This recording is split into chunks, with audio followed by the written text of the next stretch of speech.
Welcome, Payal, to Showbiz India. It's so nice to have you. Thank you for having me. So I watched the film, and first of all, congratulations. What a beautiful film, bold and thought-provoking.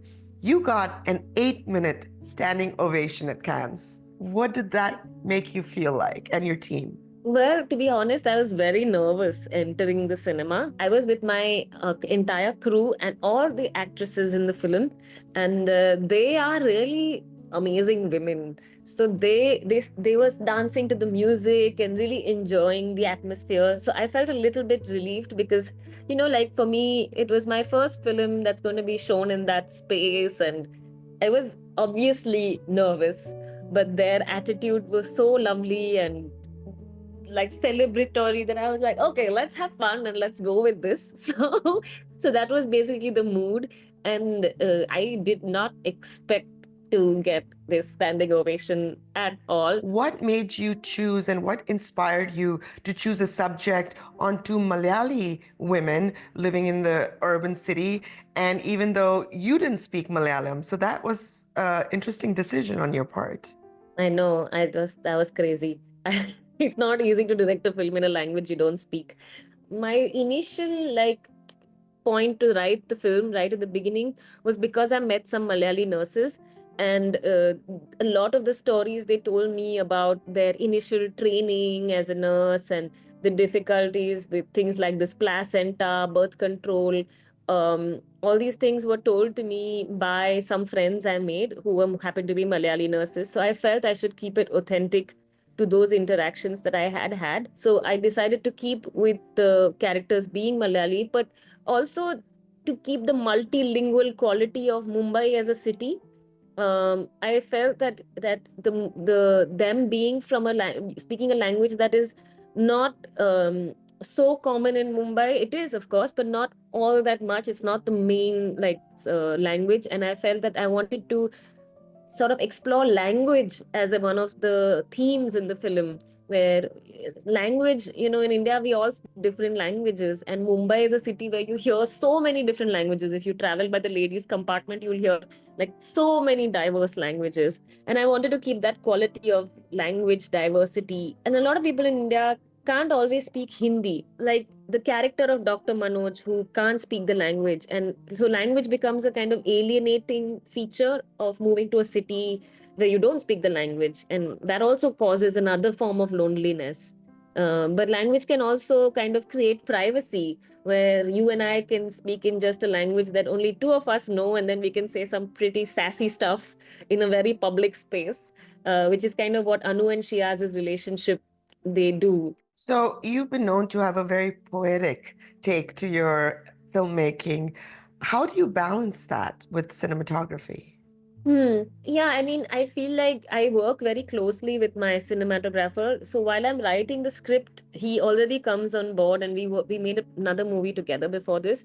So we work really in tandem. So for 3 years, we would go out into the city, shoot the rhythms of the city, shoot how, the skywalks kind of become a romantic space for lovers, because there's no other public space. Public space is a real issue in Mumbai, and they've made these skywalks everywhere, but they are used for many other things besides just walking, like to meet your lover, to sell things, for morning walkers to take walks. So because there's no other space, there's no garden to go to. So we were observing all these kind of things, and so every day, like very fundamental issues of living in a city, but to still have a kind of poetic quality when it comes to like shooting it also and writing the dialogues, to keep that still within those very real issues. What was your favorite scene of the film, looking back? My favorite scene of the film, there's so many films that scenes that didn't make it to the film, and well, anyway, that's for another time. But the scene that I love the most is actually when Anu and Prabha are talking at night, because I felt that it's a scene that sort of shows a vulnerable side of both the characters, which they've never done before.